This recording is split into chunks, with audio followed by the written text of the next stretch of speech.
Hello viewers, আসসালামু আলাইকুম। পাকিস্তানের উসমানী ভারতকে গুঁড়িয়ে দেওয়ার হুমকি দিয়েছে। তারা বলেছে যে বাংলাদেশের দিকে কুনজর দিলে বা বাংলাদেশকে অস্থিতিশীল করার চেষ্টা করলে তারা নাকি ভারতকে তাদের ক্ষেপণাস্ত্র বা মিসাইল তারা দিয়ে আক্রমণ করবে। আর এই কথার উপর ডিপেন্ড করে আমাদের দেশের মানুষও অনেক হিম্মত দেখাচ্ছেন যে বাংলাদেশের দিকে তাকালে পাকিস্তানও ভারতকে ছেড়ে দিবে, ছেড়ে কথা বলবে না।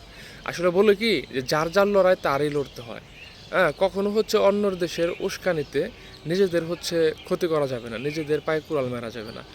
আপনারা ইতিমধ্যে দেখতেছেন যে পৃথিবীর অনেক দেশ আক্রমণ হচ্ছে। হ্যাঁ, তাদের পার্শ্ববর্তী দেশগুলো বা ধর্ম বর্ণ এক হওয়ার সত্ত্বেও তারা কিন্তু কেউ কারো পাশে দাঁড়াচ্ছে না। হ্যাঁ, কাজে নিজেদের লড়া নিজেদের লড়তে হয়। শুধু শুধু অন্যদের কথায়, অন্যদের উস্কানিতে নিজেদের ক্ষতি ডেকে আনা যাবে না। হ্যাঁ, কারোর সাথে যুদ্ধ করে আসলে মানে সমাধান পাওয়া যায় না। কাজে আমাদের সতর্ক থাকতে হবে।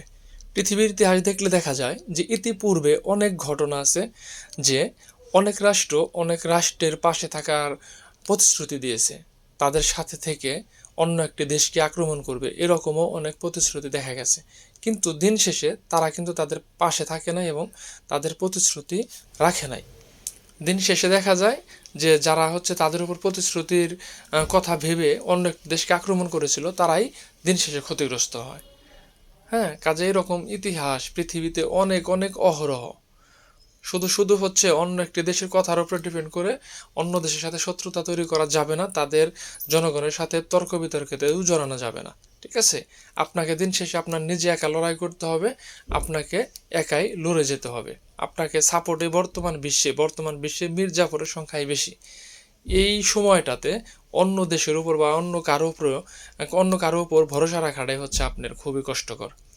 ঠিক আছে, আমার দৃষ্টি থেকে। তো কাজে আপনারা সবাই শান্ত থাকবেন সব সময়, এটাই আপনাদের কাছে অনুরোধ থাকবে। সবাই ঠান্ডা মাথায় থাকবেন, কোনো রকম তর্ক বিতর্কে জড়ানোর দরকার নাই, তাতে দেশের জন্য মঙ্গল হবে। ভালো থাকবেন সবাই, আসসালামু আলাইকুম।